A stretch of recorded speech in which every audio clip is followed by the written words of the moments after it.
Yeah, so like I'm excited to tell you a bit about metacomplexity once I get my markers. And just curious to hear who knows maybe something about metacomplexity or some of the theorems in this area or anything.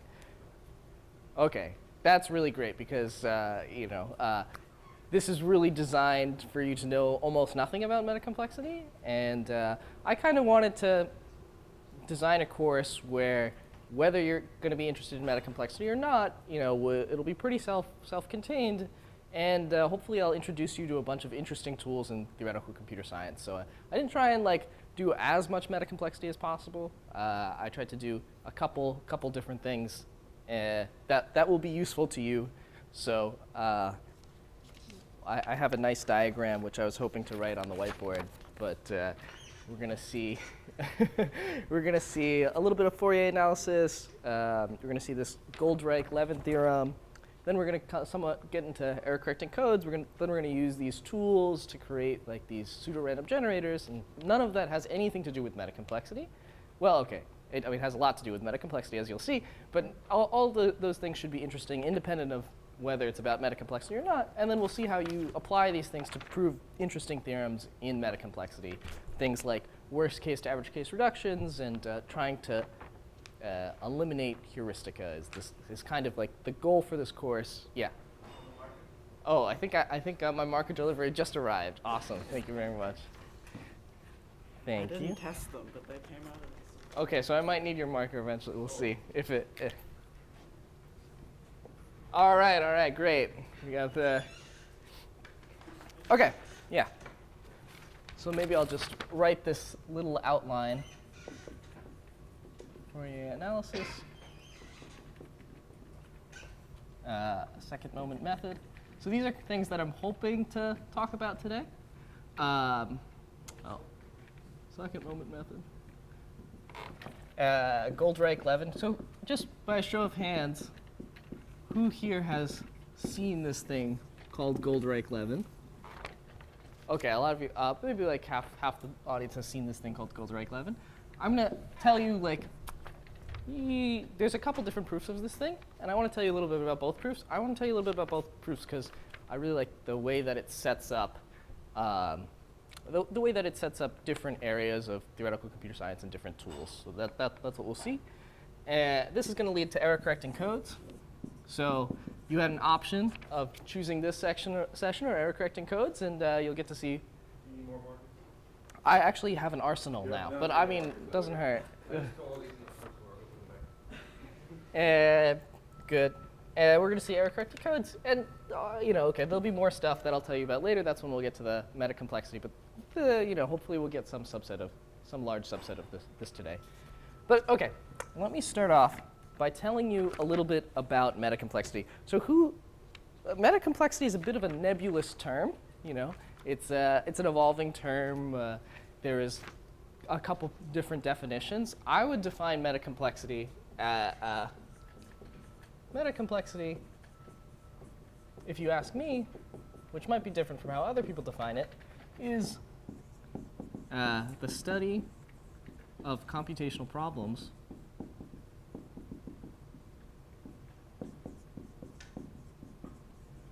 involving complexity.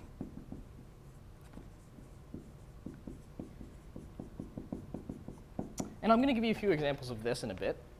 And you might be wondering, like, what exactly is going on here? Okay, the complexity theorists, they can't prove lower bounds.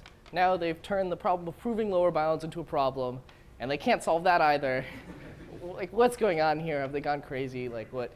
And what I hope to convince you of in this tutorial is that what makes these problems interesting is that they seemingly have different properties than maybe the usual problems we think about, whether they be like SAT or the piece-based complete problems or log space stuff. Like, seemingly these meta-computational problems that involve computing complexity give you some extra stuff that lets you maybe tackle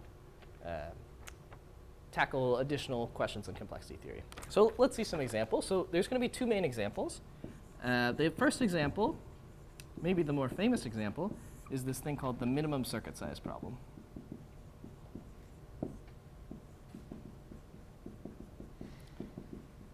So this problem actually comes with a lot of lore. It was first studied in like the 1950s in the Soviet Union. People were interested in what problems you couldn't solve any better than brute force search, and they kind of came up with this problem. And so the problem is as follows. You're given, oh, just curious, how many people know what the minimum circuit size problem is? Okay, good amount, all right, nice, awesome. So you're given the truth table of a Boolean function. So this is going to be a 2 to the n length string and a size parameter s. And your goal is to output, does there exist a circuit of size at most s computing f?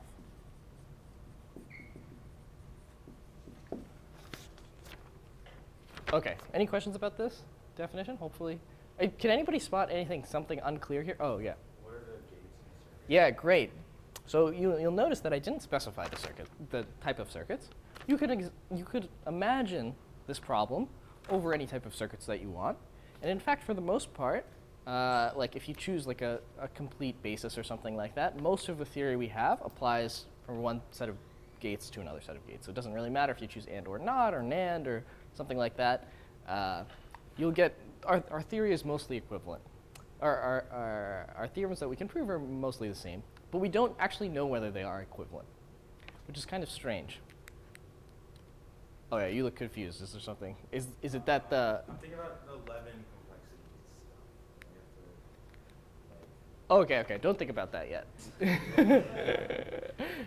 But what do you? What about this contrast with the Levin complexity stuff? oh, just what you said that it shouldn't matter what our model is. Oh, okay. It matters if your model is something like Levin complexity and you're allowed to compute like potentially exponential amount of time. But I just mean like if your gate set is and or not versus NAND or something like that. And in fact, if you choose like constant depth circuits, this model will be different than otherwise. But if you choose like honest to God gate set, then our theory is mostly equivalent. So this is going to be maybe the prototypical example of a meta-complexity problem. In fact, actually, we're going to talk mostly about its Turing machine cousin, which you have alluded to a little bit, which is going to be time-bounded Kolmogorov complexity.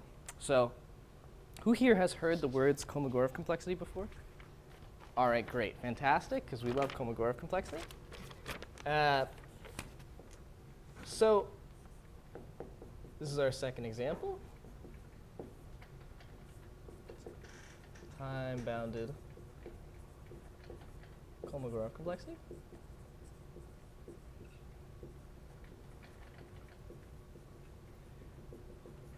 So before I give you the definition, I just want to emphasize, many of you have seen Kolmogorov complexity before, so you've probably heard this explanation, but I just want to emphasize it because it's going to be important to what we see next. Like, so what were people trying to do when they were defining Kolmogorov complexity? So it was defined independently by three people, Kolmogorov, Chaitin, and Solomonov. And what they were trying to do is they were trying to capture what does it mean for a fixed string to be random. So information theory says, okay, if I have a distribution and there's lots of strings that I'm potentially choosing from, then that thing will be random. But in Kolmogorov complexity, it's trying to say, okay, what if I have a fixed string? How do I say it's random or not? And the extremely nice definition is what they're going to do is they're going to define the time-bounded Kolmogorov complexity of a string x. In fact, originally they did not define the time-bounded version. Is going to be the minimum amongst all descriptions D of the length. Sorry, let me write this a little bit differently. The minimum of the length of D such that a universal Turing machine on input D equals x in time at most t. Okay, so just to start off, you can think of t as being like infinity. So you don't care about that maybe for now. And that's usually called time unbounded Kolmogorov complexity. And when people say Kolmogorov complexity, usually what they mean is time unbounded Kolmogorov complexity. And then, in order to make this definition precise, you have to pick a machine U. And it turns out there are very nice ways to pick this machine U. You can pick pick a universal Turing machine, which lets you simulate any other Turing machine. You can, in fact, choose a universal Turing machine that is time optimal, which means that it's actually fairly fast in the way it can simulate any other Turing machine. For this tutorial, we're not going to go into that stuff. We'll just assume we have like a really nice Turing machine here. You can think of U as like, whatever runs Python code. D is Python code, U runs Python code, whatever. That will be great for us. So we're not going to worry too much about this machine U, although the definition does depend on the machine U. Everything that we're going to talk about in this class is going to be independent of this machine U as long as it's nice enough. OK, great. Let me see. I think that's mostly what I wanted to say about this. Yeah, OK, so here are two examples of metacomplexity problems. Somehow, they're problems that involve computation itself, in the sense that you're examining whether or not you have a circuit for some function, or whether or not there exists a Turing machine, a fast Turing machine that outputs something. And this is different than, like, say, 3-coloring or SAT, where it's like maybe not so much about computation itself. And you might wonder, OK, how different really are these problems from the usual things that we study? And hopefully what I want to argue in this class is that actually they have interesting properties, and we'll see them. What are these interesting properties?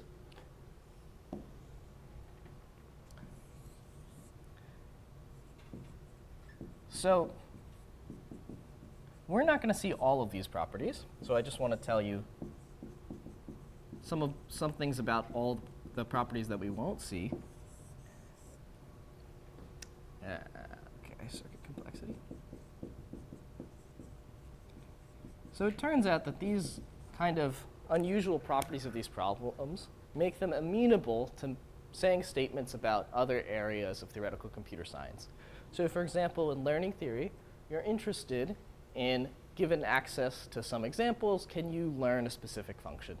And in fact, metacomplexity, these problems are very closely related to understanding what types of functions you can learn from what types of examples. And in fact, like, there is this best paper by Carmesino and Pagliazzo, Cabinets, and Kolokolova that we won't talk about, which actually gives the best, solved a long-standing open problem in learning theory. It doesn't really matter what it means. If you're interested, you can look it up. But it's like somehow that these problems are connected to being able to learn functions. I don't want to. This shouldn't make sense to you. I just want to tell you that this exists because we won't cover it, and you should be aware of it. Another thing connection these problems have is to cryptography.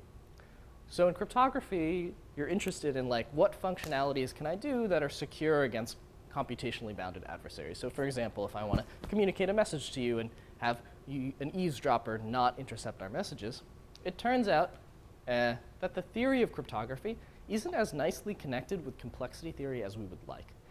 And it's been a long-standing open question to try and base cryptography on P versus NP. And using metacomplexity, there is a program right now to try and base the existence of one-way functions, in some sense the most fundamental primitive cryptography, on the hardness of, for example, time-bounded Kolmogorov complexity. And you'll see a little bit of this. I'll mention it in a problem in a worksheet, but we won't talk so much about it. OK. And then there's connections to other areas like circuit complexity, which kind of makes sense, maybe are less surprising than this, than the connections that I mentioned, other connections. If you want to know more about this, you should ask that man over there. Ask him about hardness magnification. Basically, there's these very cool results that say if you can prove even very weak lower bounds for these problems, you can resolve really interesting problems like P versus NP. And there's also applications to proof complexity. If you've heard about this thing called the natural proofs barrier, you can interpret that as really just saying that the minimum circuit size problem is hard on average in a certain sense. And in fact, we'll see that certain sense, but I won't talk too much about it. So what's interesting about these problems is, to me, the theory of NP has been really successful at classifying the difficulty of natural problems, natural combinatorial problems like 3-coloring or traveling salesman and so on. it hasn't been so successful in understanding, okay, what things can we learn, what things can we not learn. It hasn't been so successful in understanding, okay, when do we have cryptography or do we not have cryptography? It hasn't been so successful in being like, what are the barriers to proving things, what are the barriers to not proving things? And for whatever reason, these problems do seem more amenable to that, which is interesting, and which is why we want to study the problems. But it also leads to maybe the big open question in metacomplexity, or one of the big open questions, which is, do these problems actually have special properties, or are they actually just our old problems in disguise? So the big open question is the minimum circuit size problem, which we abbreviate MCSP, / time-bound Kolmogorov complexity, NP hard.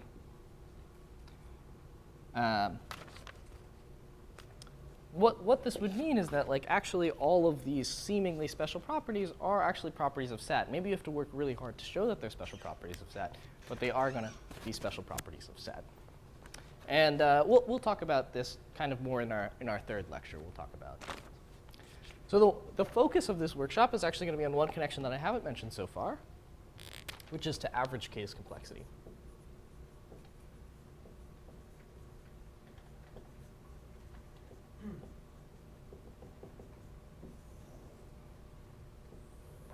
So how many people here have heard of this phrase, heuristica? Okay, great. Yeah, so the focus of this tutorial is to kind of get you to the frontier of understanding heuristica and whether or not it exists. Okay, so heuristica is this world invented by this researcher named Russell and Pagliazzo.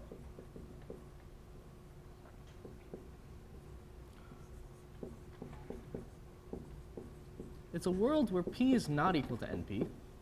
We love this. This is great. SAT's hard.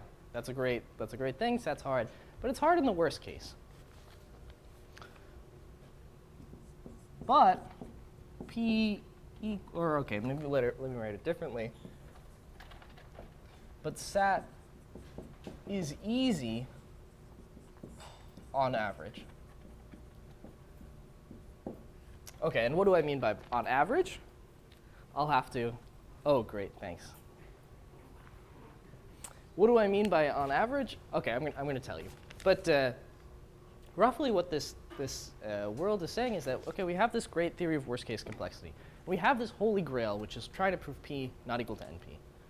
But the one difficulty is like, what do we actually care about? And we actually care about in the real world, like, I have a problem. Can I solve it quickly on the instances I'm getting?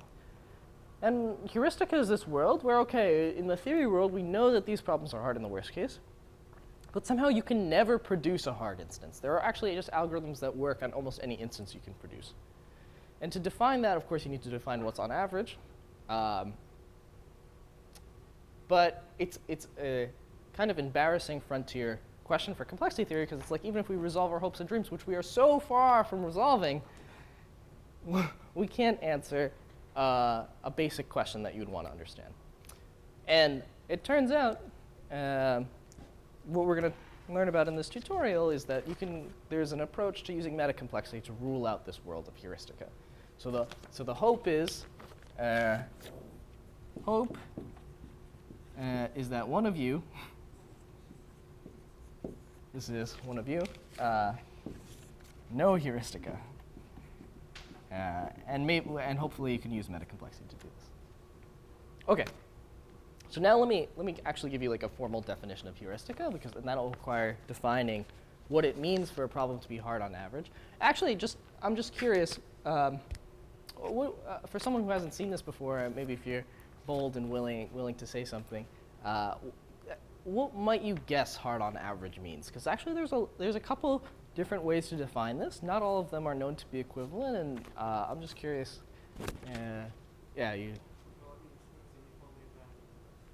Draw an instance uniformly at random from a distribution, and then say it's hard on average if. If there is no algorithm with probability 1 minus 0, 1 or something, or Yeah. Okay. probability in both of the algorithm And the instance. Great. So you suggested, okay, we have some distribution. We draw an instance from that distribution. We say It's easy on average. Maybe it's easier to define easy on average versus hard on average. If there is an algorithm that solves it with 1 minus little of 1 probability, maybe the algorithm is randomized. Right. That's a perfectly good notion. This is called usually like the two-sided error notion of average case complexity. In fact, this is a great definition. I think probably this is the most natural definition. Although maybe people decide like polynomial versus little o of 1.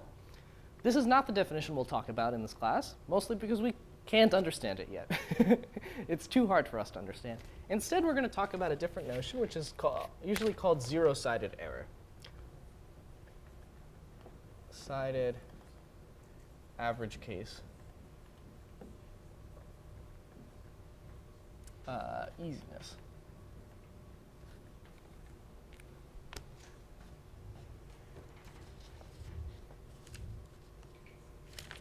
Actually, do I want to? Yeah. Okay.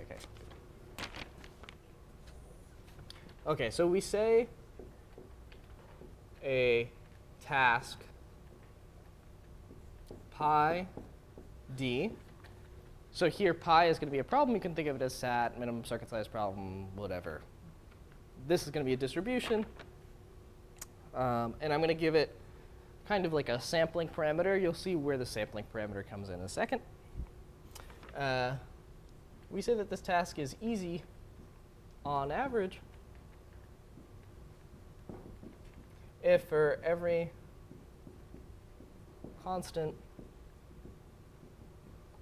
C, there exists an algorithm A, let me say polytime, with the following two properties. So the first one, which is different from the definition you suggested, is errorless.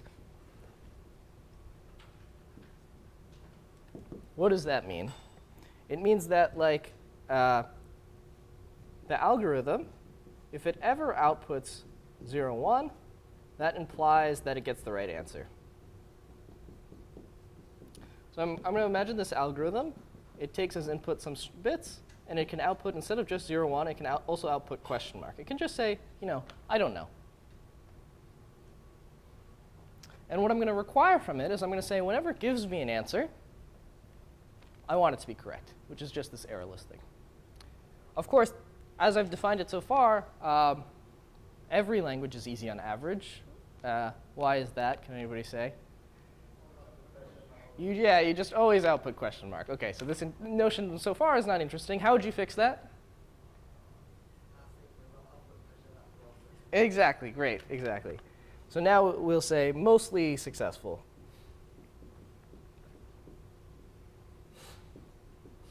Which means basically that for all lambda, when you sample an instance from d sub lambda, a of x, the probability that not equals question mark is greater than 1 minus 1 over lambda to the c. OK, so let me make a comment about this lambda thing. The natural thing to do would be say, I have a distribution on n-bit instances. May denote that distribution by d sub n, and then sample from that, so basically it would be like lambda is like the input length parameter. Sometimes we're going to want to sample from distributions where the length of the strings is not quite going to be the length of this here. That's why there's just some lambda here. There's nothing deep happening here. It's just that we want some parameter to control a sequence of distributions. And the other thing I should say is that this should be polytime sampleable, which just means there's a sampler S, which given 1 to the lambda, it's a randomized sampler, is sampling from D sub lambda.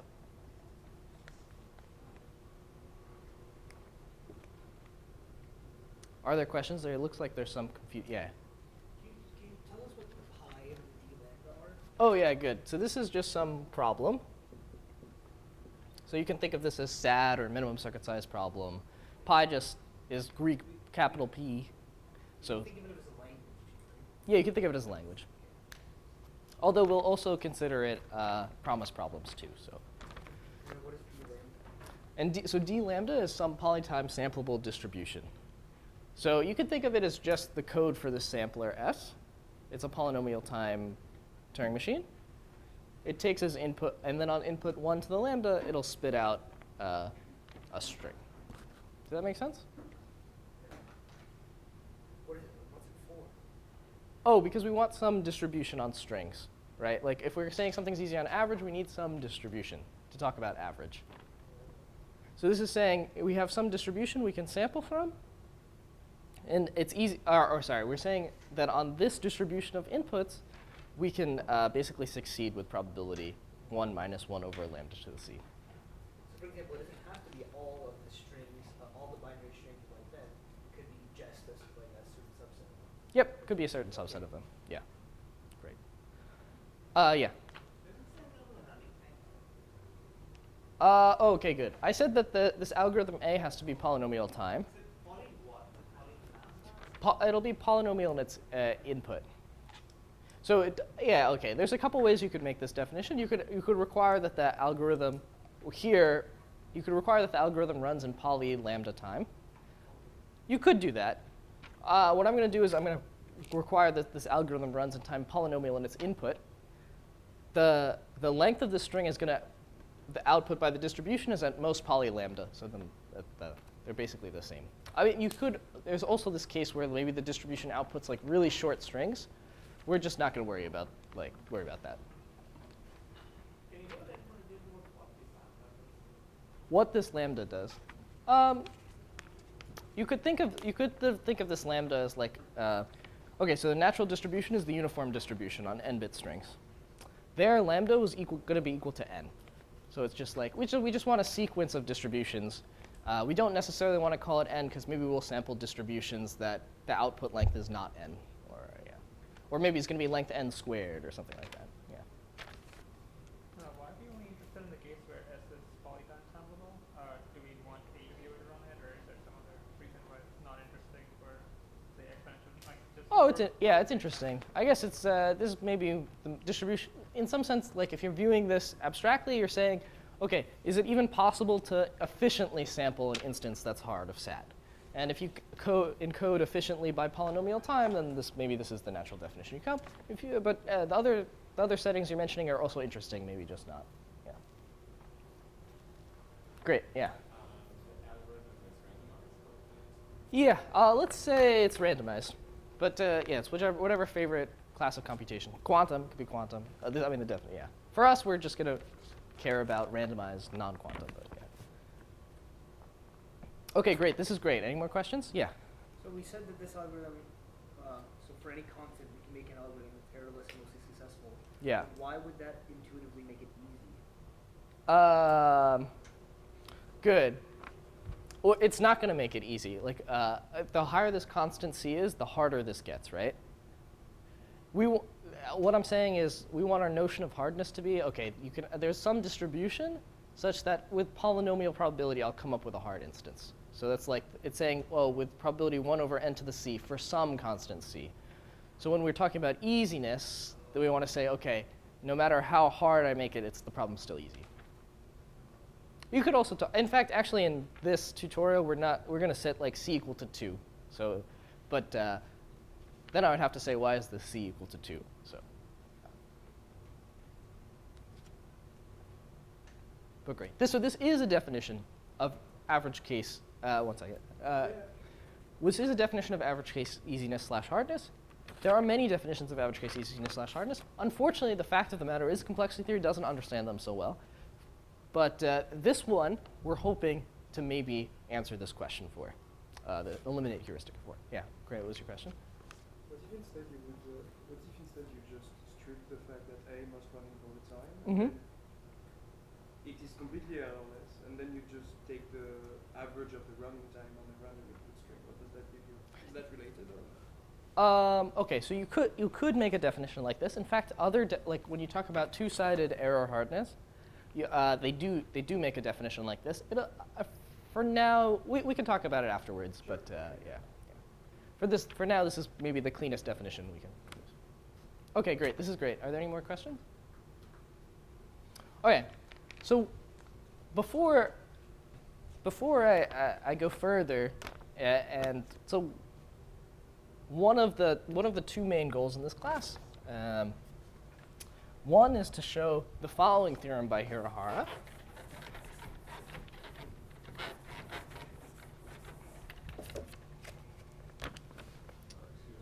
Yeah. Yeah, sure. Why, under this definition, should we conjecture that heuristica doesn't exist? Oh, okay, good.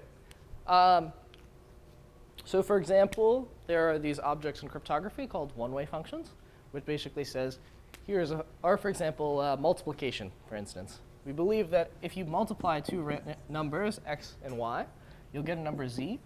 And, well, okay, let's say these are prime numbers, so they're unique. They're the unique prime factorization of z. We believe given z, it's hard to come up with x times y. And okay, actually, it's not totally clear from what I've described here, but for this problem to be hard, in fact, there must exist sampleable distributions under which that are hard in that sense. Okay, I mean. Is that because it's sad and not some other problem? Like, can we have like a bunch of NP problems that are, like, can we classify as hard on average, hard on versus not hard on average?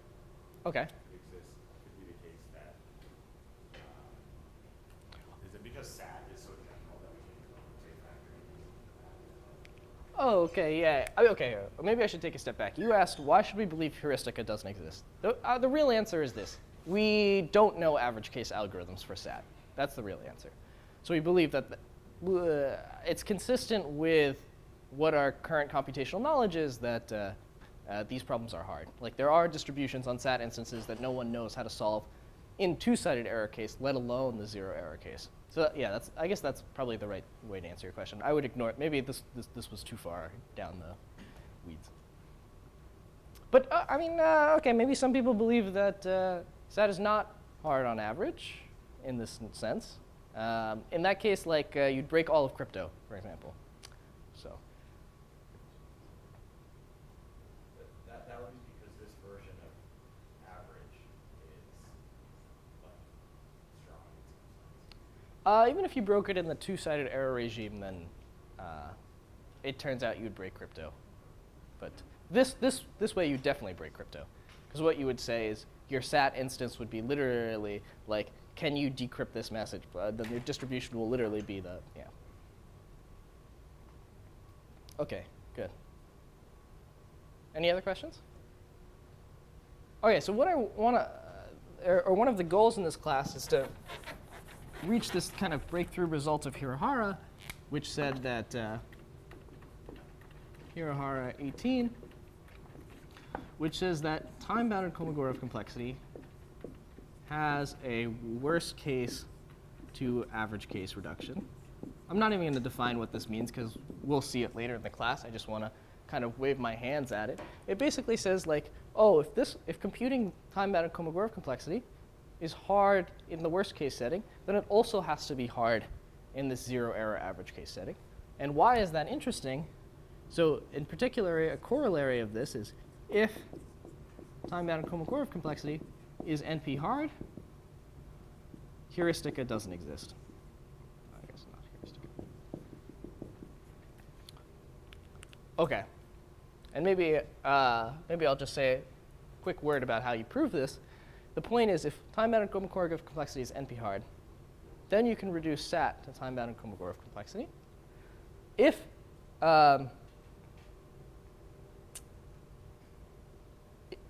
you're in the world, okay, maybe I don't want to phrase it like that. So you can reduce SAT to time-bounded Kolmogorov complexity. So now the worst case hardness of SAT, oh yeah, maybe I should just write the proof. So the worst case hardness of SAT becomes equivalent to the worst case hardness of time-bound Kolmogorov complexity, which becomes equivalent to the average case hardness of time-bound Kolmogorov complexity. And now this is an NP problem. So then this is equivalent to the average case hardness of SAT. Yep. Assuming we mean some decision version of time-bounded Kolmogorov complexity, Yeah, Do yeah. we also think of that as a search version, or do we have to think You could. Okay, so actually they're not known to be equivalent, and we'll prove it for a decision version. That's good. That's a good point. So it's not super important that you understand this now, because we're gonna actually prove it later in the class.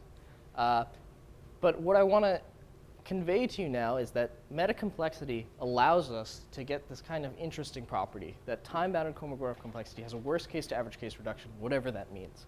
Now, why is that interesting? So it turns out that we know worst case to average case reductions for a lot of problems, which seems like a good thing. Like, why do we need time-bounded Kolmogorov complexity if we have worst case to average case reductions for a lot of problems? The difficulty is none of those problems are believed to be NP complete. They're either really high up, maybe they're X complete or P space complete, or really low. Maybe they're in NC1 or something like that. As far as we know, there are no problems with a worst case to average case reduction that lie in NP.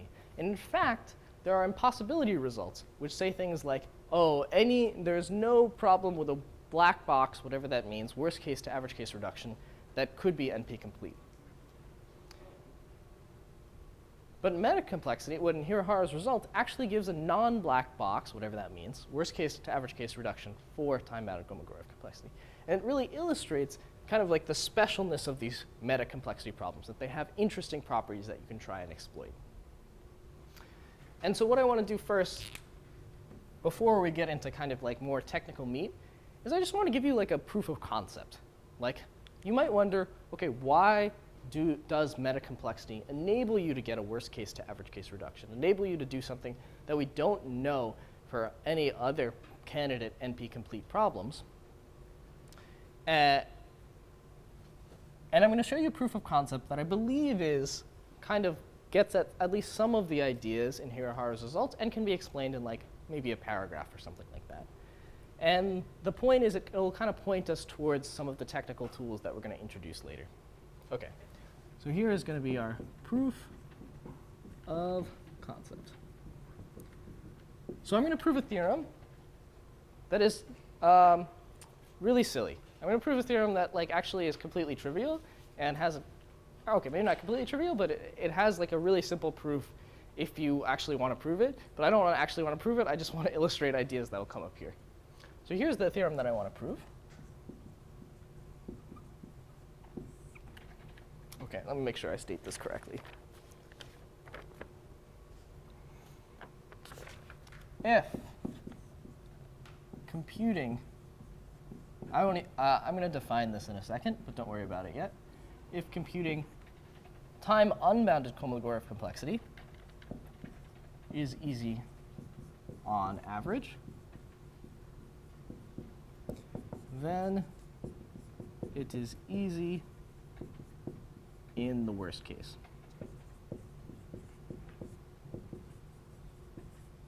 Okay, so let me make some remarks about this. First of all, I'm going to explain to you what exactly I mean by computing time-unbounded Kolmogorov complexity. Don't worry about that yet. The other remark that I want to make is, in fact, there's a very easy, well, not very easy proof. There's a very nice proof that computing time-bounded Kolmogorov complexity is actually impossible in any it's uncomputable. It's equivalent to the halting problem. So in some sense, this theorem is not so interesting because it's saying, as Ryan would say, if pigs can fly, then pigs can oink. He has this, whatever. Yeah, so maybe it's not so interesting, the theorem I've stated, but I claim that the proof will illustrate at least a proof of concept, and it might even be a silly proof of concept of the fact that metacomplexity can give you worst case to average case reductions. Okay, but I need to explain what I mean by computing K. Okay.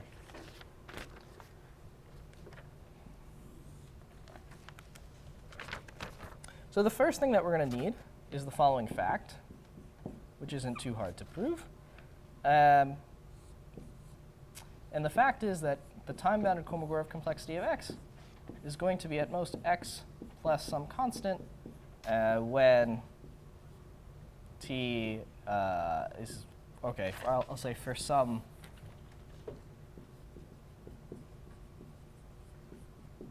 T equals O of n.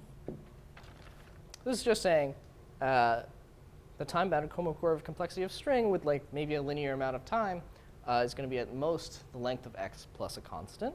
Can anybody give me a reason why this is true? It's nothing deep. Yeah.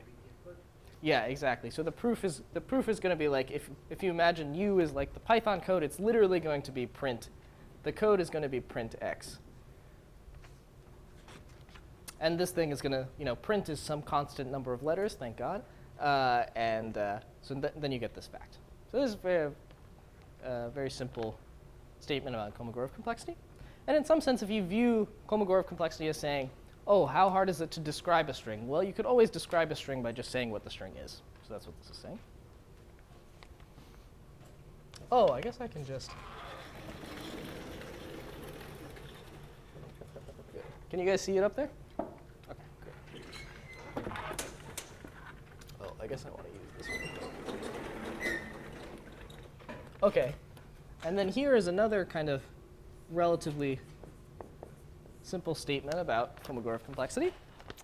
It says that most strings have complexity roughly like that. This bound is almost tight for most strings. So it says if you sample a string from 0, 1 to the n uniformly at random, the probability that this guy is at most s is less than 2 to the n minus s. Okay, so just some, oh, did I miss something? Oh, I guess this is less than. What?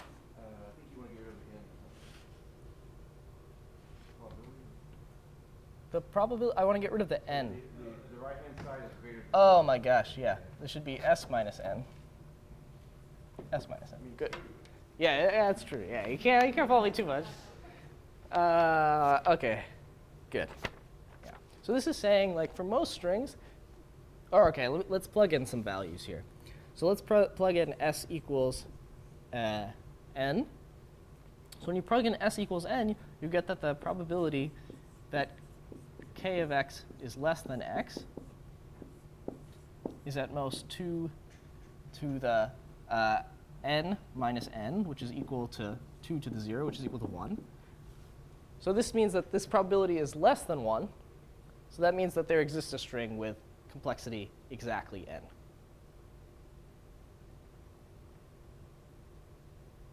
Did that make sense? You look a little confused. No? Good?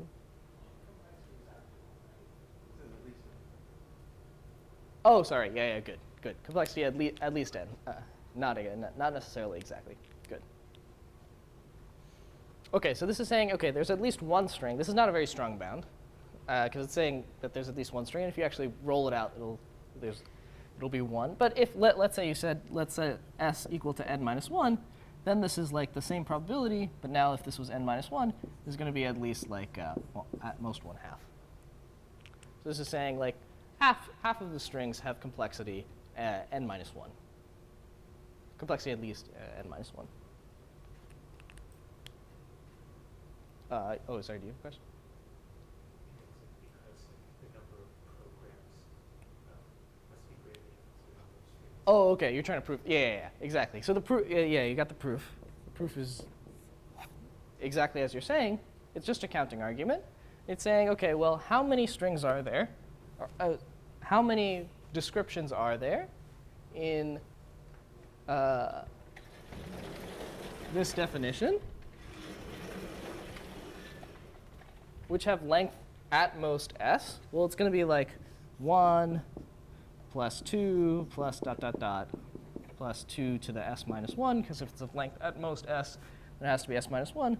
And then you can show that this is equal to, or this is less than 2 to the s. And then you exactly get the 2 to the s minus n bound. Also, nothing deep happened here. It's just a counting argument. Okay, so these are some basic facts about Kolmogorov complexity. Oh, also, was that too fast? Yeah, great. Okay, so I want to understand the probability that the Kolmogorov complexity is at most s, or is strictly less than s. And the point is, I can go over all descriptions. The number of descriptions of length less than or equal to s minus 1, because if it's less than s, it has to be less than or equal to s minus 1, is going to be this, because like the number of descriptions of length 0 is 1. Actually, it's unclear whether you should actually count that, but we'll count that, why not? The number of descriptions of length 1 is 2, and then once you get up to s minus 1, it comes 2 to the s minus 1. And then this is, if you look at like the summation rule for powers of 2, you'll get that this is less than, this equals 2 to the s minus 1, which is strictly less than 2 to the s. And so now the point is, if you look at all the descriptions of length at most s minus 1, there are at most 2 to the s many strings that have that form. But since we're sampling from a space of size 2 to the n, we're sampling a uniformly random string of size 2 to the n, then we get that the probability is going to be at most 2 to the s over 2 to the n, which equals 2 to the s minus n. Does that make sense? Okay, great. Thanks for asking. Yeah. Yeah. So just so it's clear, the Kolmogorov complexity is basically the length of a program for some universal iteration. That's what it's about. It's like how long is the minimum program. Yep. You could think of it as like a compression task, where it's like I have some string I want to describe, and I want to come up with the shortest Python program I possibly could that compresses that entire string. And in the time-bounded setting, now you put a time bound on that compression, which is very natural because, yeah.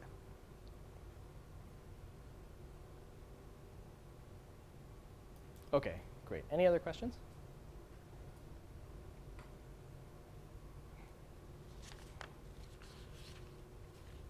Okay, so now let's try and prove this somewhat vacuous theorem.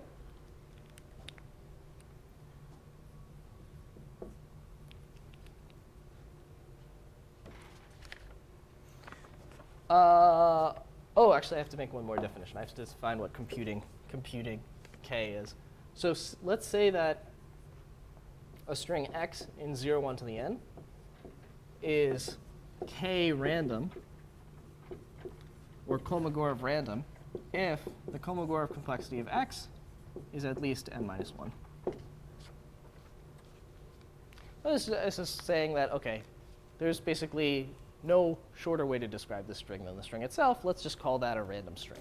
And this is what Kolmogorov complexity allows us to do. It kind of allows us to describe randomness of a fixed object like x. Yeah?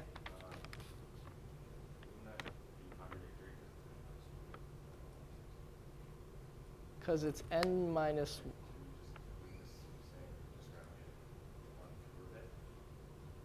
I'm saying it's at least n minus 1. So it's saying there's no way to describe it. You could save at most 1 bit in describing it. I just want the point is that because we know that these are there's at least half of the strings have this property. I would like a random string to have this property. I mean, I could also define this as k of x is greater than or equal to n, but then we only know that one string has this property. So okay, we'll give ourselves a little bit of slack. We'll give this extra bit in there. Okay, so let's say a string is Kolmogorov random if this thing happens. Okay, and now let's restate the theorem with this definition. So the theorem is: suppose there is a 0 error average case polytime algorithm A that decides if x is k-random with probability greater than or equal to 1 minus 1 over, let's say, n squared on the uniform distribution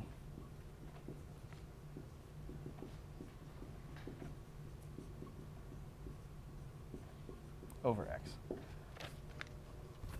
I guess equivalently we could just write this as the probability over x, 0, 1 to the n, that a of x is not equal to pi of x. Sorry, is not equal to question mark. It's greater than 1. So here I'm using, so suppose we had some average case algorithm that makes 0 error, and is trying to decide whether a string is Kolmogorov random or not. So for every string, it's either Kolmogorov random or not. And let's say it has a 0 error guarantee, and then the probability that it doesn't output question mark is pretty high. It's greater than 1 minus 1 over n squared. Yeah? Zero error or zero-sided? Oh, did I describe that as zero-sided error? Yeah, yeah. I'll kind of use them interchangeably. As like a 0 error algorithm will make zero-sided error, yeah. I recall that you said like the infinite, that the time that multi complexities might be undecided. Yes. How does that relate to the assumption? Right. If you use that, then this theorem is going to be trivial.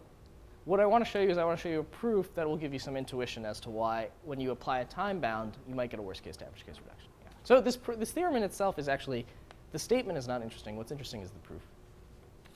OK, so this is our assumption. And then the theorem is that this is going to imply there is a algorithm A prime that decides if x is Kolmogorov random in the worst case. So in this sense, it's a worst case to average case reduction. It's saying if you can solve this problem on average, then you can solve it in the worst case. So I guess I've fleshed out that theorem statement there. Yeah. Yeah, in this case, the distribution is the uniform distribution, yeah. Oh yeah, this notation also, if this is like a set, and I draw an arrow, that means like sample uniformly from it. Yeah. Yeah. Okay, so what we're going to get from this theorem is not the same as computing k in the worst case. We're just deciding if it's k random, right? Yeah, that's true. So Yeah. does deciding if it's k random amount to computing k? Well, okay, it's always weird here because everything is false, right? So everything is actually equivalent to each other. But let's not worry about that. Okay. This is some notion of worst case to average case reduction. Maybe you agree or don't agree that it's precisely computing k. But what I want to convey to you is that you get a worst case to average case reduction. OK. So the proof of this is actually going to be extremely simple. In fact, it's going to look so simple that you might think that what I've done is really dumb, which is fair. OK. So here is going to be the proof. The proof is going to be, so here's my algorithm A prime. Let me make a little box. A prime algorithm.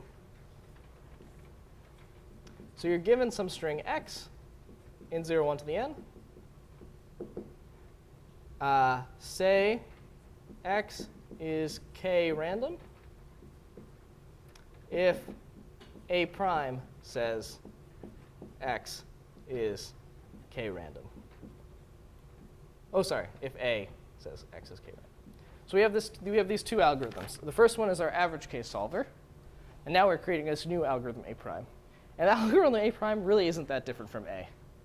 It actually is literally going to basically give the same output as A.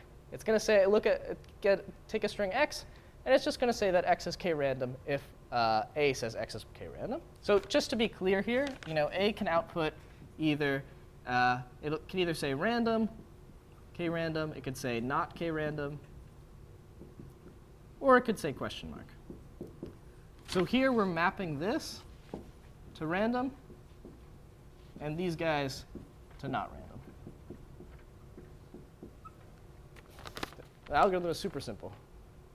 Well, it might be so simple that it was a little bit confusing. So if you, yes, yeah. Good.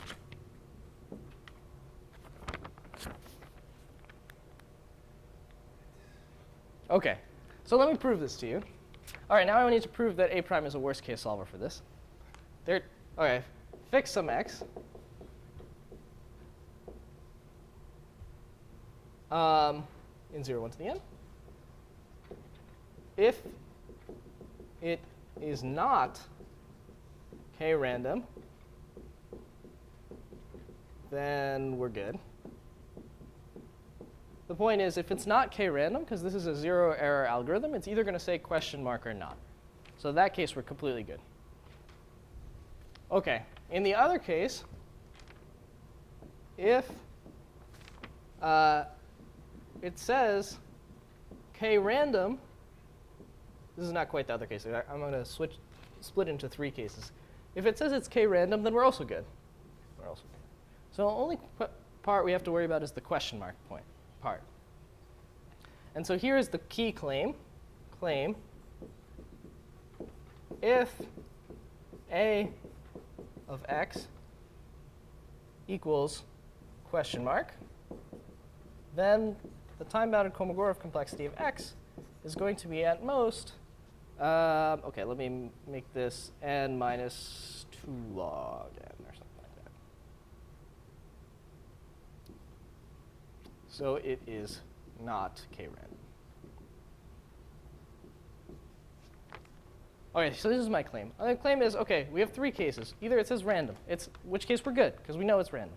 It says not random, in which case we're good, because we know it's not random. Or it says question mark. And I want to say, well, actually, the facets of, the facets of Kolmogorov complexity will enforce that if it says question mark, then it actually is not random. Okay, well, sorry, what was your question? Sorry, do you mean to say false dimension to the and if it says it's not k-random, or is it if it is not k-random? If it is not k-random, then it has to output either question mark or not k-random. In either case, we're good. If it outputs a question mark, then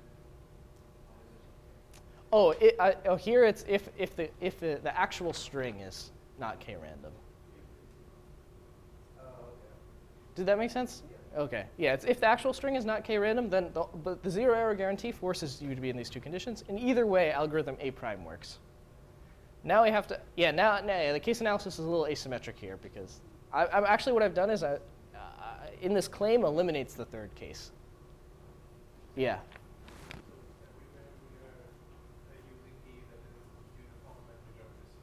Oh, yes, good. Yeah. It doesn't have to be deterministic, although for simplicity, we'll say it's deterministic because when you're dealing with Kolmogorov complexity, you actually can de-randomize all these algorithms. But, yeah. Okay. Which is good. Good point about A being a uniform algorithm because then it's going to come up in this proof.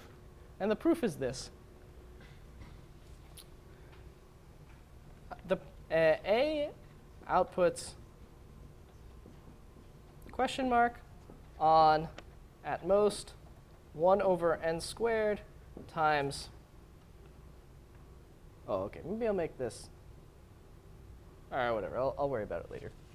1 over n squared times 2 to the n, many strings. So we can describe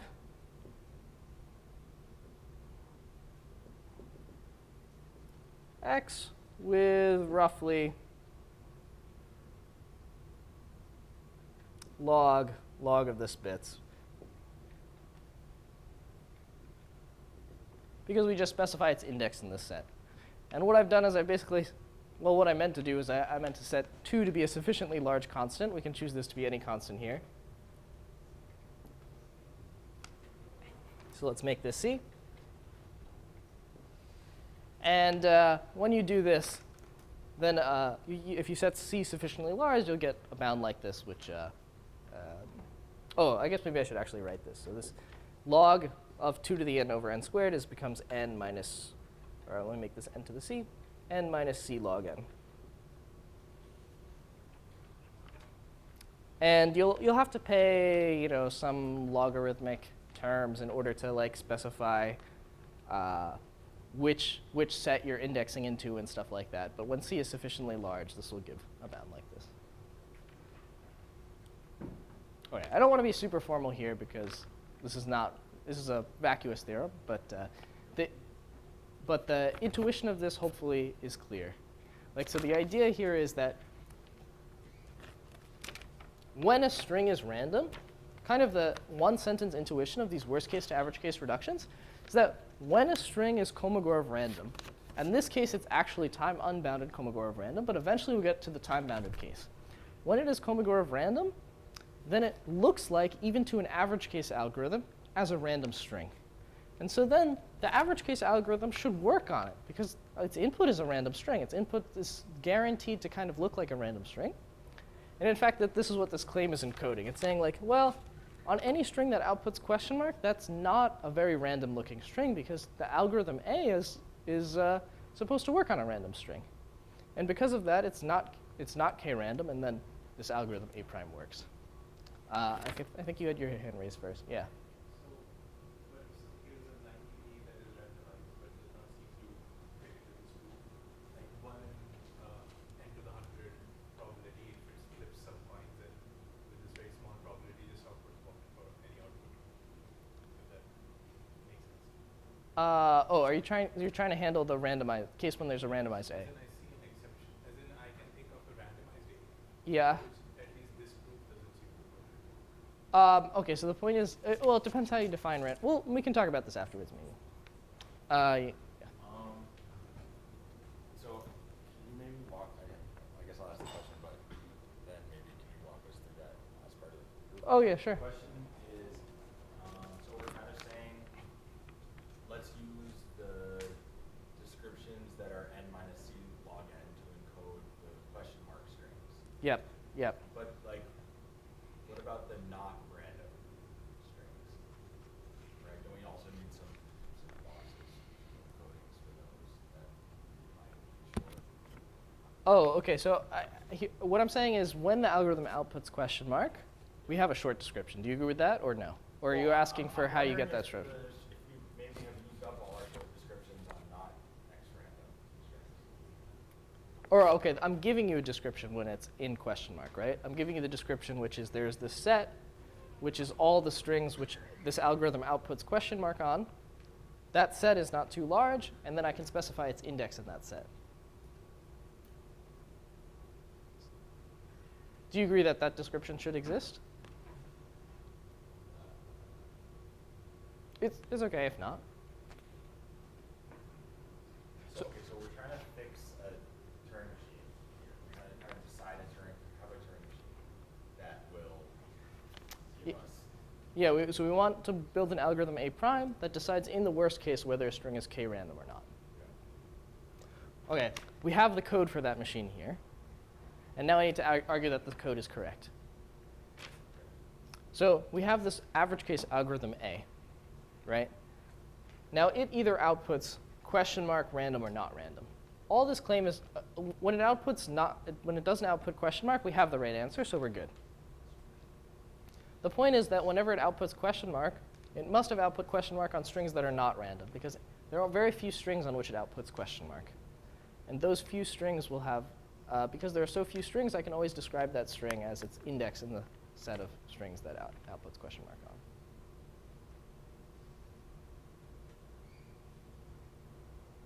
All right, maybe we can talk about it. Yeah. Yes. Is this argument carried over in the two-sided case? Oh, that's a great question. Okay, it's always tricky again because we're proving false implies false. But No, but you know. yeah. I don't know of a good analog of this in the two-sided case. I have no reason to believe it doesn't exist. I put it on the worksheet as like a nice question to think about. Like, can you come up with a cute argument? Of course, it's tricky because there's no formal definition of what that would mean because it's false implies false. But yeah, if you can come up with a nice argument for it to be a two-sided case, I'm not aware of it. That doesn't mean that no one is aware of it, but I'd be interested. Yeah, the great question. Yeah. This proof doesn't use anything about what the algorithm A is doing. It's just the fact that A can categorize Yep. inputs as question marks. Yep. So the important thing is because if an algorithm can categorize it as in a smaller set, Yep. that means it's not random, not k-random. Yep, exactly. And in fact, what you're saying is a great point, because if you want to throw, what goes wrong in this proof if you throw a time bound on stuff? The thing that goes wrong is this claim. Because, okay, maybe there is some, let's say if A is an efficient algorithm, like maybe it does output question mark on a small number of things. But if I want to describe it as an index in some set, that set takes a really long time to describe. And what we'll see in this course is that you can use tools from pseudo-randomness and error-correcting codes and stuff like that in order to make this step, which seemingly requires exponential time, require a polynomial amount of time.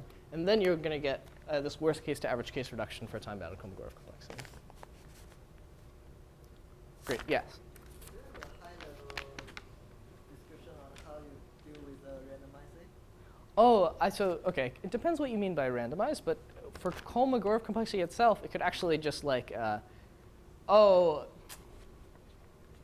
okay, are you allowing this A prime algorithm to be randomized? I mean, over the claim there, Yeah. once you kind of allow the A to have randomness, it's not there, the description is. So what you could do, the set would now change to those x for which with probability 2/3. Yeah. Oh, okay. Yeah. But let's not worry about that for now. Okay, great. Any more questions? So this is a great proof of concept. I think it illustrates some of the ideas. It seems maybe vacuous. What's interesting is that you can that this step, which is kind of the core step, somehow has an efficient time analog. That's what makes, or that's what I think is interesting about Hirahara, is that you can use a bunch of machines to make a bunch of machinery to make this part interesting. But I think the idea, like the one sentence, I always like. Okay, there's various different styles of doing research. I think one thing that I like to do is if you stare at a result, if you can come up with like a one-sentence statement of that encapsulates at least a significant portion of the ideas of it or of what's happening, I think that's really good. And I think this toy case, even though it's dumb because you're proving false implies false, illustrates some of the ideas here, which is that in one sentence what you're saying is like, we're talking about problems that kind of encode how random a string is. So if your input is supposed to be a random string, an average case algorithm should work on it. That's kind of like my attempt at a one-sentence description of Hirahara's thing. When the KT complexity is high, it's a random string, so average case algorithms work on it, so you can get a worst case to average case reduction. Of course, that's not quite how the proof actually works, but I think that's my intuition. Okay. All right, so now are there any more questions about this? Because I'm going to kind of move on. So what's going to happen next is that this step right here, which requires us like if you're going to put a time bound, requires exponential amount of time. We're going to need to develop a lot of tools in order to make that step nice. And so we're going to depart from the metacomplexity landscape, and we're going to delve into really interesting tools that I think should be useful to you guys, independent of whether you're interested in metacomplexity or not. So that's going to be stuff related to Goldreich-Levin. So if there's any more questions you guys have about metacomplexity, yeah, feel free to ask now, or we can move on to some of this machinery that you might be like, okay, what does this have to do with metacomplexity? But it's really about making this step efficient. I think you had your hand raised first. Yeah, so this is a black box. Yes. Well, okay, it depends. Okay, we can talk about it later, but it depends what you think, but yeah. Some people would argue that this is not a black box. Yeah, okay. We have a name for this kind of proof concept? Oh, I don't know. Yeah, I don't know. Maybe if you have a name, you should tell me. Okay, great. Okay, let's see where we are on time.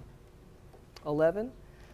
Okay, maybe you guys want to take a 5-minute break and then we can resume. So now we're going to enter a new chapter, which has nothing to do with metacomplexity, but I promise you will eventually have something to do with metacomplexity, which is Goldreich-Levin, error-correcting codes, and Fourier analysis. So our starting point is going to be the following question, which I guess a large subset of you have heard about before, but hopefully I'll be able to tell you something interesting that you hadn't heard about before, which is what I'll call the Goldreich-Levin problem.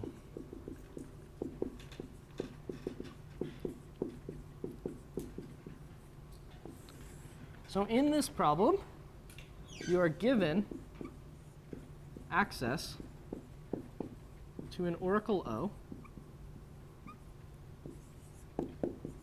Let's say it maps strings from 0, 1 to the end to 0, 1. And you're promised that there exists some alpha. Alpha is some string in 0, 1 to the end.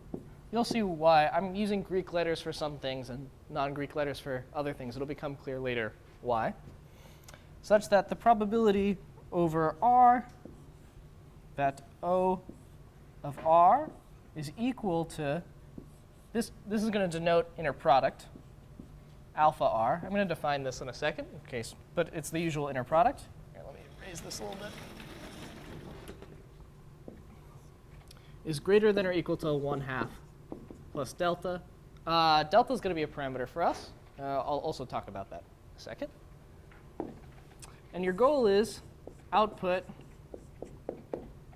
a short, whatever that means, list that includes alpha.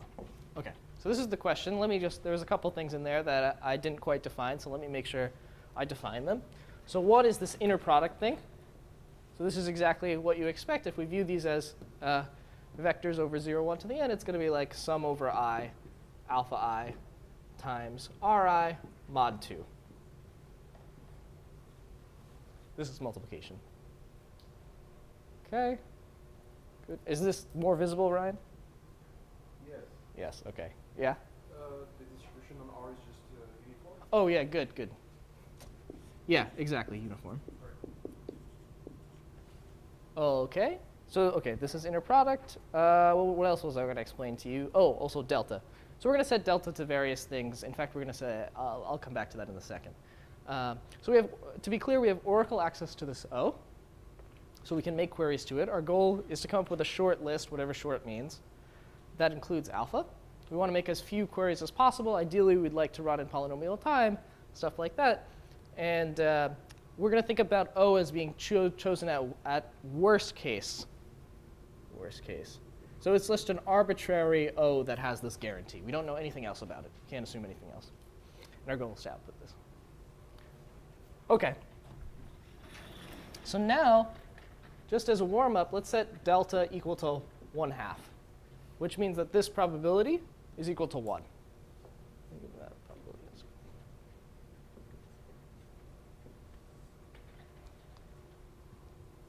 So you can think of this as like, OK, we have some oracle. It's kind of giving us access to noisy inner products in the sense that sometimes we get the answer that is exactly the inner product. Other times we get an answer that might not be the inner product. Now I've told you the oracle is always correct. It always gives us as the answer the inner product. Now if you want to come up with a short list that includes the alpha, what would you do? Yeah. So maybe I could pair off all of the inputs and test their inner products against each other with the oracle output, and if any of them ever get one wrong, I would rule them out. Rule them out. And so then I could then, out of the ones I've Yep. not ruled out, I could then test those against each other. Yep. And then iterate it a few times might get me a short enough list. Yeah, I think that will work. But actually, in this case, you can do something a little bit simpler. Yeah. Yes, exactly. Although, maybe think about that idea. So here, there's actually a very simple solution. So if we let like EI be the vector that is like 0 and then 1 in the ith component and 0 everywhere else, then note that like alpha I is actually just equal to the inner product of EI and alpha. So with n queries, you get alpha exactly. So there's a list of size 1 that with n queries you can get exactly alpha back.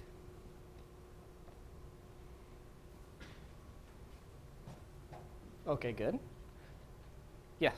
I'm sorry, I just didn't understand the output is supposed to be the short list that includes alpha. Yeah, so you want to, OK, for now you can think of just you want to output alpha. We'll see later. Oh, sure, all right. But maybe later you just want maybe a list of 10 things that includes alpha or whatever. Like, yeah, OK, it'll be clear. It'll be more clear in a second. But for now, you can just think of your goal is to output alpha. OK. So right now, all we're doing, I'm just giving you a bunch of different settings of delta. What's the first thing you should do when you attack a problem? You should say, OK, what's the easiest case I can solve? So the easiest case is if we get it exactly right. OK, now let me suppose that delta is greater than 1/4. Let's say it's like noticeably greater than 1/4. So this means that we get like probability like greater than 3/4 of getting the answer right. Can anybody think of an algorithm that works now? Yeah. I think we can do the same thing but amplify just example much times and amplify the correctness on each of the text. OK, good. So a point to note is that you can't, like this oracle, its guarantee is per R. So it's not like if you can query EI, but you can't query EI. If you query EI again, then you'll get the same answer. So then we can amplify by way of randomness over which, over like two choice of basis sort of thing, and you'll get a system proof. Okay, yeah, good. So now you're saying, before I was just querying it on the basis vectors. Okay, it could be that the algorithm just errors on the basis vectors. I have no control over it, whatever. Now you're saying, okay, well, why do I actually have to choose these basis vectors? I could just choose random basis vectors.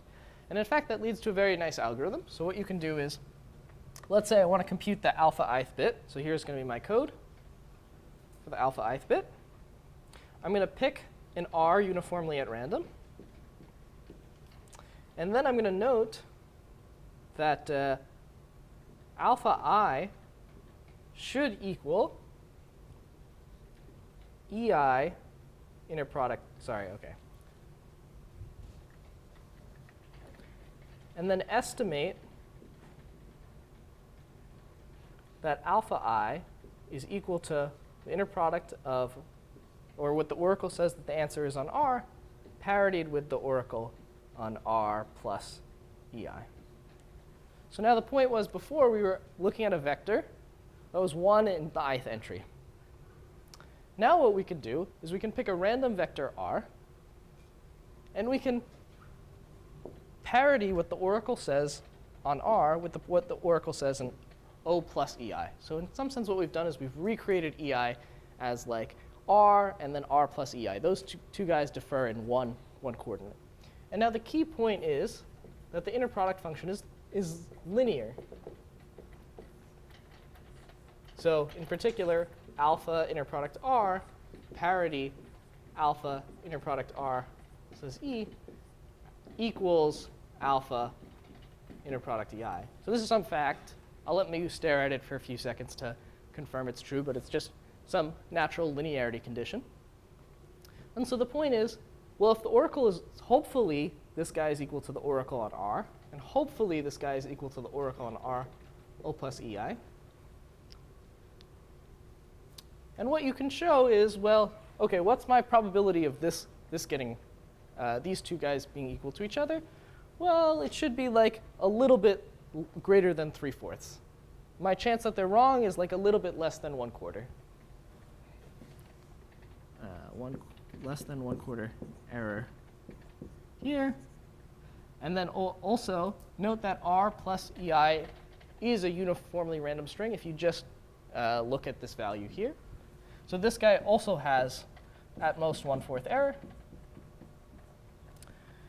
So the probability over R that O of R is equal to inner product R alpha and O of R O plus EI is equal to R inner product, R plus EI inner product alpha. The probability that both of these events occur by a union bound is going to be at least 1/2, or is going to be strictly greater than 1/2. And I'm going to be in the setting where like delta is like noticeably greater than 1/4, so this is going to be noticeably greater than 1/2.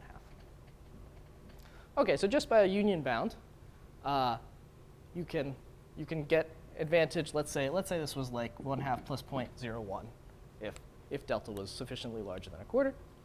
All right, and now I run this a bunch of times on each one of the alpha i's, and I'm able to get with high probability the answer for the ith bit. So nothing crazy happened here. What we did was we just basically picked randomized basis vectors and observed, well, like if this delta is large enough, then my chance that both of them being right is actually like slightly greater than 1/2. And if both of them are right, then by linearity, I got the right answer. I got advantage slightly better than 1/2, so then I have to repeat it a bunch of times so that it works, but yeah. All right, but I don't want you to, the proof of this I don't want you to worry about too much right now. It's just the intuition that, okay, I take a randomized EI. Okay, so that's really nice. And note that in this algorithm, we don't even have to output a short list. We actually get alpha itself. Okay, great. Are there any questions about this? Yeah. This is with high probability. Yeah. So is that in the definition of the problem, or do you get high probability to show this? Yeah, let's say it's in the problem. Let's say, yeah. great question. That's what I'm going to get to next. Yeah. Was there another question? Okay. Oh, yeah. Oh, yeah, sure. Okay. All right. So now I want to consider a much smaller regime of delta. Okay. Let's say delta is something like 0.01, or even something like 1 over n. Is that easier to see? If it gets too small, just tell me again. Don't worry. Yeah. Great. And then maybe I'll let you think about this for a little bit, what you might do. Yeah. Which one is it? Small, constant, Oh, you could think whichever one is more helpful for you to think about. I'm just asking you to think about how you'd solve the problem in this regime. Okay. So as you mentioned, there are kind of two relevant questions here. One is kind of the algorithmic question, which is how quickly can I find this short list and how short this list can be. Another is an information theoretic question, which says, okay, suppose I had an unlimited amount of time. How short of a list for alpha can I get?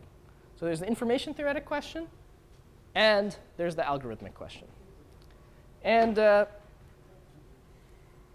what I claim, or we're actually going to answer these two questions separately. First, we're going to tackle the information theoretic question. Then we're going to tackle the algorithmic question. And the reason I'm doing this, you might say, like, OK, why don't we just tackle the algorithmic question? It's going to imply the information theoretic question anyway. The reason I'm going to do this is because the information theoretic question actually really naturally leads to Fourier analysis. And OK, what is my job here? I guess my job here is to teach you metacomplexity. But I think also my job here is to just teach you tools that could be useful in theoretical computer science. And so this is like a little short snapshot, which kind of very naturally leads to Fourier analysis. And I think it does it in a really clean, approachable way, which I think could be helpful for you guys. I'm just curious, like, so how many of you guys maybe are comfortable with Fourier analysis now? Or OK, so a good amount. So hopefully this won't be too boring for you, but yeah. OK, great. So now our goal is to answer an information theoretic question.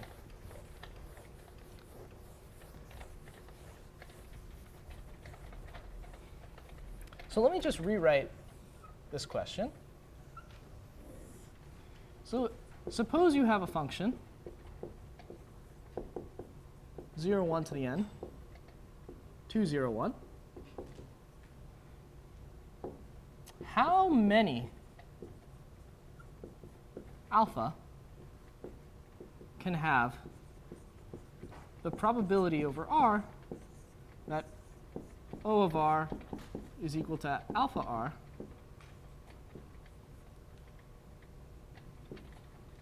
greater than or equal to 1/2 plus delta. So delta will be some parameter. And we're just interested in the following question. We have some oracle O. And we ask, for how many alpha in 0, 1 to the n can this probability be 1/2 plus delta, which you can think of is really equivalent to the short list question. Because the best thing you could do information theoretically is just output all the x for all the alpha for which they're greater than 1/2 plus delta. OK, so this is the information theoretic question.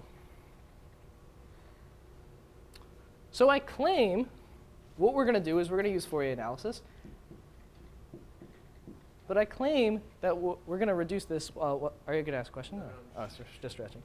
Is we're going to reduce this to the following simple fact in geometry. The answer to this question is really just the answer to a question in geometry. And so here's the fact. The fact is that if you have a unit vector in Rn, or in fact, maybe suggestively, I'll call this R2 to the n, is a unit vector. So that means, let's say, L2 norm or something like that. Then, OK, let me explain it first in words, and then I'll write on them. If you have a unit vector in Rn, or R2 to the n, there are only so many dimensions on which this vector is large. I mean, it's a unit vector, so that means its total length is not too large.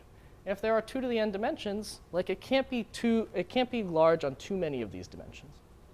So if, yeah, OK, let me write it like this.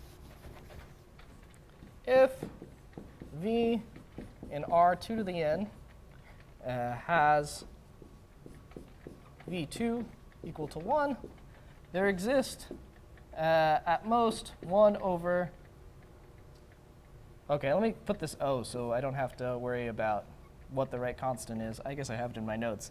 There exists at most O of, this is an O, apologies, O of 1 over the delta coordinates I.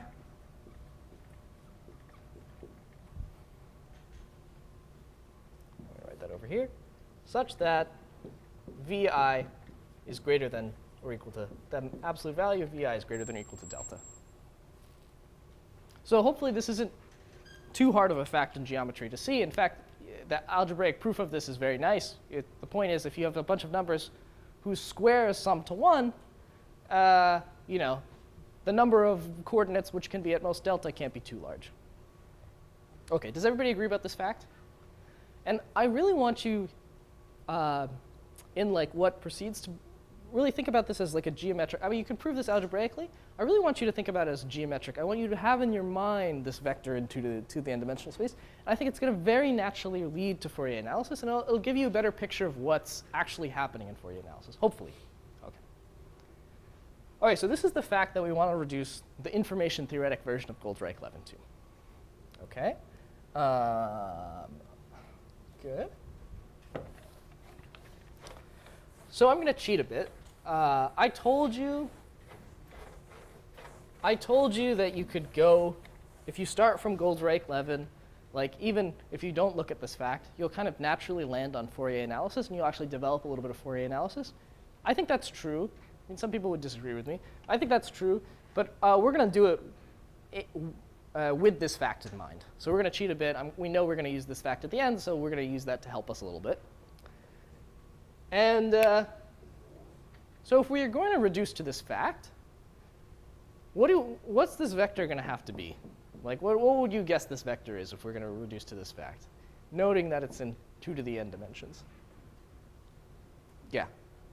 The inner products of some alpha with all 2 to the n vectors. Yeah. So what we're going to do is we're actually going to look at the truth table of this oracle O. So I'm going to do some notational switch just so that we don't have to write O everywhere. I'm going to change this to a function f from 0, 1 to the n.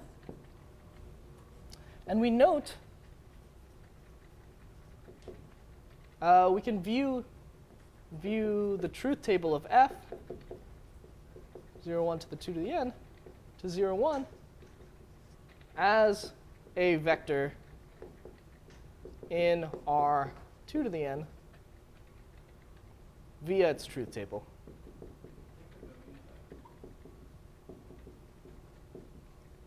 Sorry? We're going to switch it. Oh, sorry. The domain of f is, oh my gosh. Yeah, that's what you mean. Good, yeah. So you can view a function f as a vector of length 2 to the n. Now, if we're aiming to hit this fact, what we'd really like is this vector to have unit norm. Right now, I mean, it's just a function to 0, 1. We have no bound on its norm. So we're just going to do like 2 little tricks, which I hope you agree with me are like don't really change the problem at all. So the first trick we're going to do is we're going to switch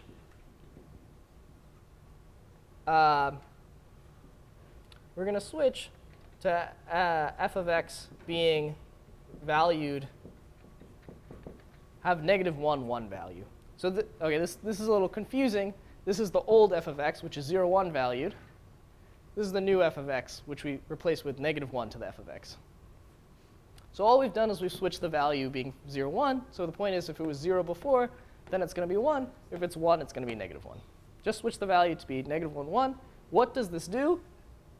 Now, at least like if we look at the vector, each one of its entries is either 1 or -1, which now the norm of f, if you use the usual L2 norm, is going to be, I guess, 2 to the n, or square root 2 to the n?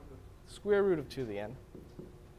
OK, OK, we made progress a little bit, because before we had no control over the norm. Now it's square root 2 to the n. We're still not quite there, right, because we wanted it to have unit norm. So we do another trick. We just change the norm. We just change the norm, so that we normalize by 2 to the n. The right way we're going to do this is we're going to say if there's two functions f and g, we're going to define the dot product between f and g as the expectation over r of f of r, g of r. This is r in 0, 1 to the n. And these guys are functions from 0, 1 to the n to negative 1, 1. And we're going to define the dot product as this. You could think of this as like we're normalizing by 2 to the n, and then this induces the L2 norm as L2 norm of f is going to be the dot product of f and f, and you take the square root. Okay, and now we've now note that we have unit norm, because if you take the dot product of f with itself, you'll get this expectation. It's going to be a negative 1, 1 value times a negative 1, 1 value. That's going to be 1. That expectation is now going to have a 1 inside, and we're going to get the expectation over all of that is equal to 1. You take the square root of 1, you'll get 1. Well, if that was fast, tell me, and I can say it again more slowly. I didn't say anything particularly interesting. It's just that negative 1 times negative 1 equals 1, basically. OK, so I've done these two switches. This is kind of what I would say the non-determinism of getting to Fourier analysis is making the right two switches here. And in fact, to do this, I had to cheat and be like, OK, well, I want this to have unit norm. But after this, the Fourier analysis is going to come in really nicely. OK. So what I'm going to do is I'm going to rewrite this statement. Because this statement right now, now that we've switched to negative 1, 1, I can rewrite this in a really nice way. So the point is, the probability over r that alpha r equals O of r,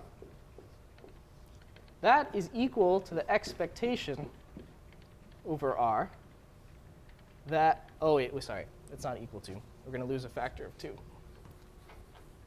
This being greater than or equal to 1/2 plus delta is equivalent to the expectation over r of negative 1 to the alpha r. So now we want to change our old inner product function to have negative 1, 1 values, so that we do the same trick, which is take the function and put it in the negative 1th power. And if we multiply this by f of r, so now, OK, we've multiplied these two things. The point is, when these two values are the same, we get a 1. When they're different, we get a -1. So if they're the same with probability at least 1/2 plus delta, we're going to get that that this quantity is greater than or equal to, I believe it's 2 delta. Let me check. Is that right? Yeah, I think that's right. OK, but this is just a syntactic change. It's saying, OK, I can write this quantity as this expectation. Right. OK. So now, this guy, I can write as the expectation over r of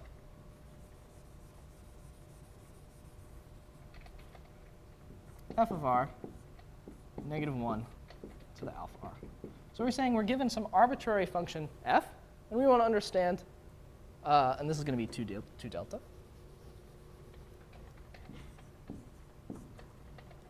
We want to understand how many of these expectations can be large.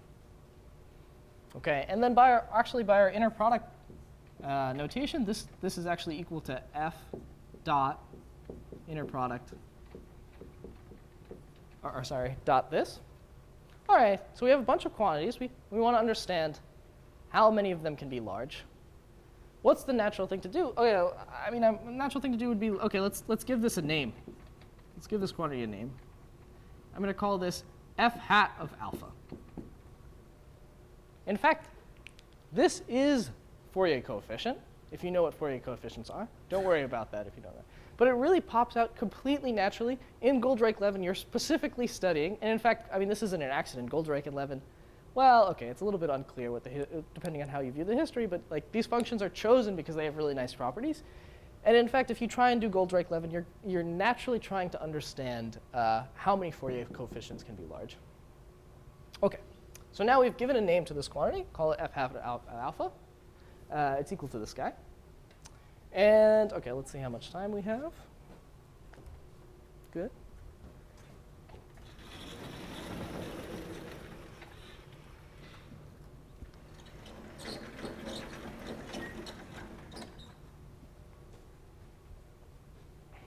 Let's make sure I did everything I wanted to at this point.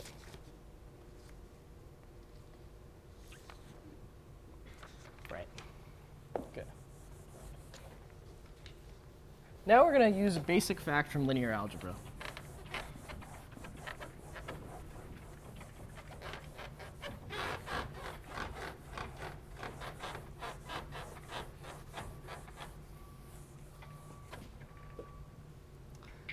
So here's a fact, linear algebra.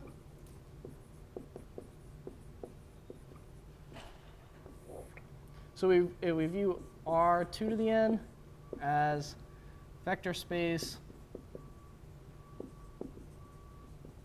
over R if B subset or equal to R to the 2 to the n is an orthonormal basis.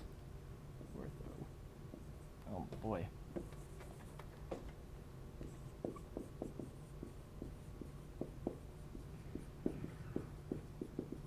I'm going to explain what this is in a second in case you forgot.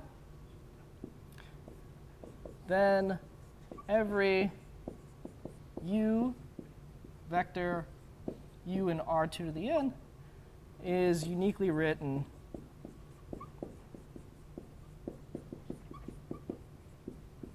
as u, this is supposed to be,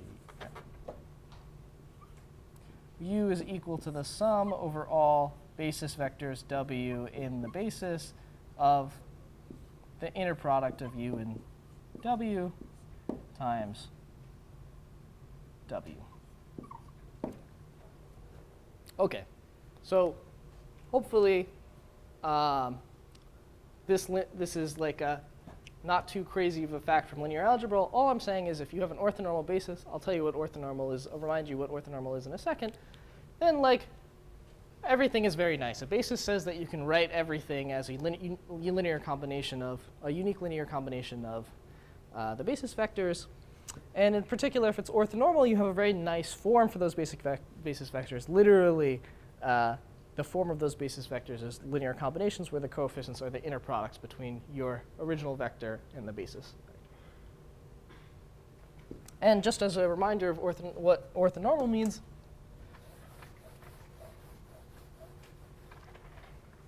orthonormal basis, requires three properties. The first is that, okay, we're going to want 2 to the n distinct vectors. The second thing is that we want that the inner product of all basis vectors w dot w is equal to 1. So this is the normal condition. And then the ortho condition is that w dot w prime is equal to 0 for distinct w and w prime.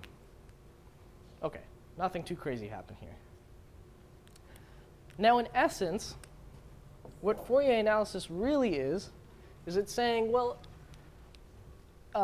let me switch in this vector space, which is R2 to the n.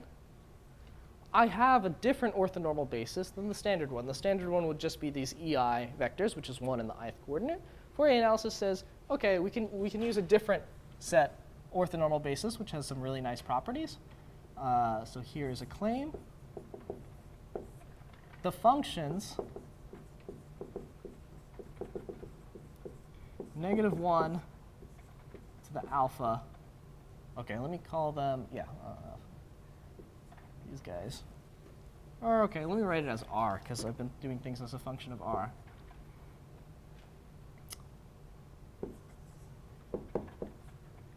Alpha in 0, 1 to the n. is a orthonormal, yeah, let me write it. Orthonormal basis for R to the n. So this is my claim.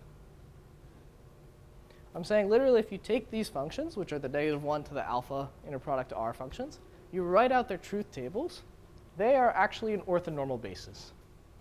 Why is that useful for us? Well, then that means like when we define this thing f hat, where did I define it? Is it over there? Oh yeah, f hat, which was this like inner product between the two things, those are actually like these coefficients in this linear combination answer. But let's not worry about that. Let's prove this claim. So we want to prove that these guys are an orthonormal basis. Okay, so the first thing is that there's 2 to the n of them. Do you guys all agree that there's 2 to the n of them? This is just because we go over all alpha in 0, 1 to the n. The second thing is that their dot product with themselves needs to be 1. But this is like the same as before when I said that like f dot f is equal to 1 here, because these are functions whose value is in -1, 1, so -1 times -1 equals 1. So then if your dot product is this expectation, we're going to get the second property also for free. So the only interesting property is to check is the third property. Does anybody see how you do this? Yeah. You can do linear algebra stuff. Okay, okay. There's nothing too crazy that you have to do. Write it out and then move the dot product in the expectation. You get something plus times something plus something. Okay, okay, maybe. I don't know. Yeah. You have, say, 2 different alpha and alpha prime. Yep. They differ on some bits. Yep. Some of that bits. Yep. Exactly. So now the point is, okay.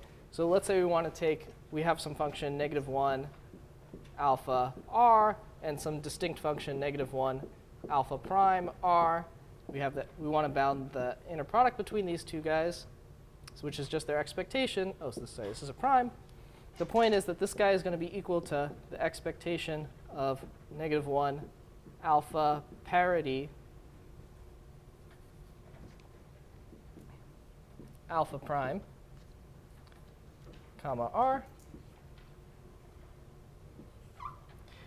And this guy is going to be a vector with an entry in at least one place. And if you think about it, if let's say that one place is 1, and when that one place is -1, the values are actually going to cancel out. Yeah, actually, this is a good exercise to look at by yourself if it doesn't make sense. There's nothing too crazy happening here. It's just precisely you're going to get some cancellation. So this guy equals 0. And that checks the third condition.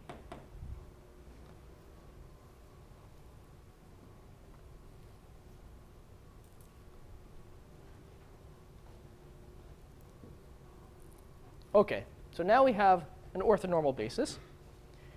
And if you combine this fact in linear algebra with the claim that these guys are an orthonormal basis, we get exactly that the Fourier decomposition is unique.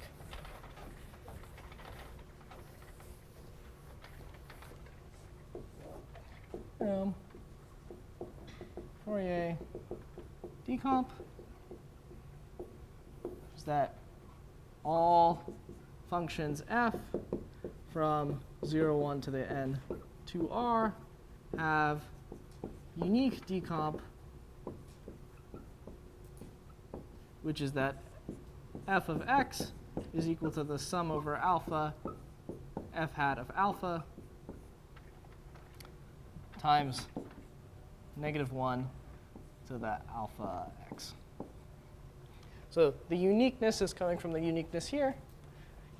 This inner product, recall that this guy right here is defined as f dot -1 to the alpha x.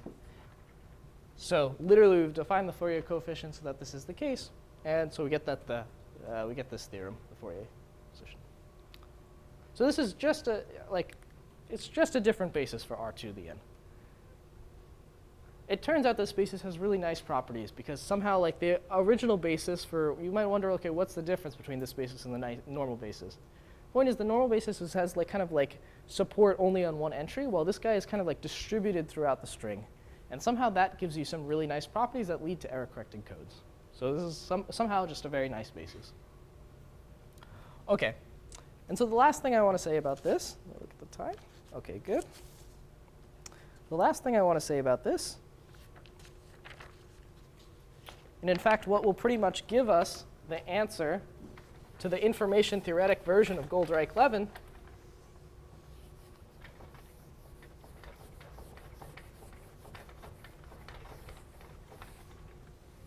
is the following. So theorem, it's called Parseval's theorem.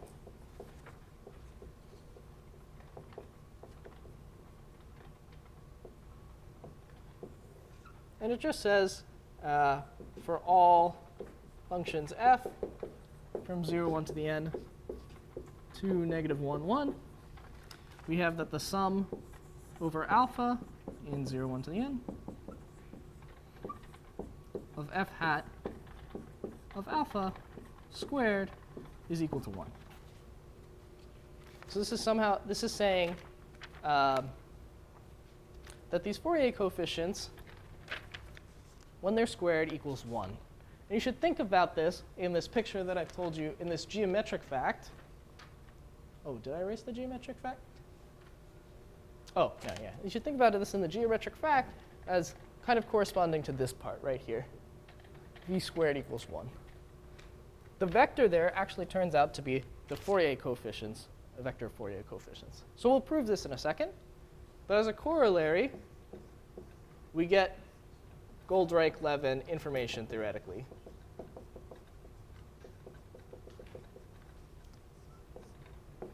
Recall that Goldreich-Levin is equivalent to asking, for a given function f, how many Fourier coefficients can be larger than delta 2 delta. So in particular, since the squares of the Fourier coefficients have to sum to 1, we get as a corollary that the number of alpha is at most O of 1 over delta squared. Just because these are numbers that square sum to 1, so the number of them that can be at most delta is 1 over delta squared. So it's like, I mean, the point I'm trying to convey to you is that if you stare at the information theoretic version of Goldreich-Levin long enough, it'll actually kind of naturally lead you to Fourier theoretic ideas and to develop maybe the Fourier transform. And once you get there, actually things become very nice. So what remains is to prove Parseval's theorem. And so the proof is very nice. It basically says, well, on the one hand, we can calculate f dot f in 2 ways.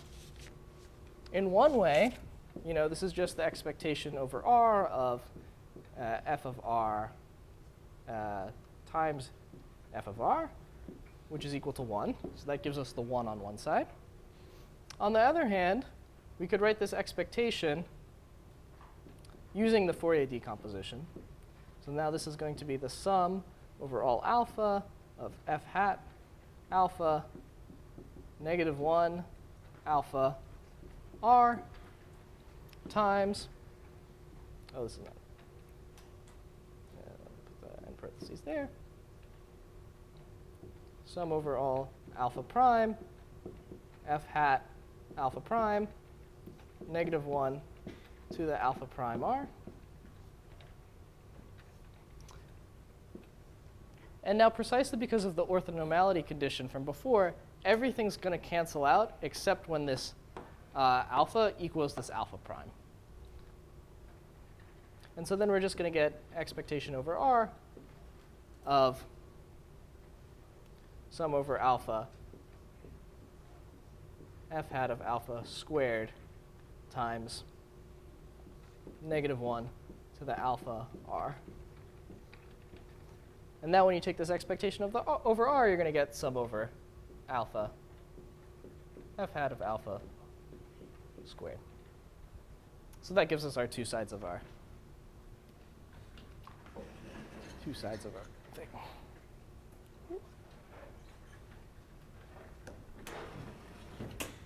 OK, so it's not saying anything too crazy. So this is where I want to stop for today. This is going to be the end of Fourier analysis that we'll see. in the workshop, if you're interested in more Fourier analysis, then I gave a problem that you can think about that more. Let me just recap what I tried to convey to you in this lecture. So first, I told you a little bit about metacomplexity. I said, OK, here are these problems. They have these kind of interesting properties. In fact, you can use them to say interesting things about learning theory, about cryptography, about circuit complexity, and so on. In this course, we're going to focus on their connection to average case complexity. Then I gave you kind of like a baby version of this connection to average case complexity, where I said, let's look at time unbounded Kolmogorov complexity. And there you have like a very nice kind of one-line worst case to average case reduction for Kolmogorov complexity. And then I said, OK, in this course, we're going to try and take this from the unbounded world to a time-bounded world. And to do that, we're going to need a bunch of tools.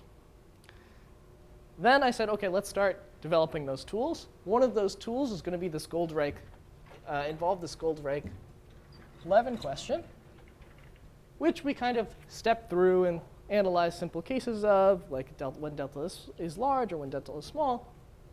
And we said, OK, let's look at the information theoretic version of this.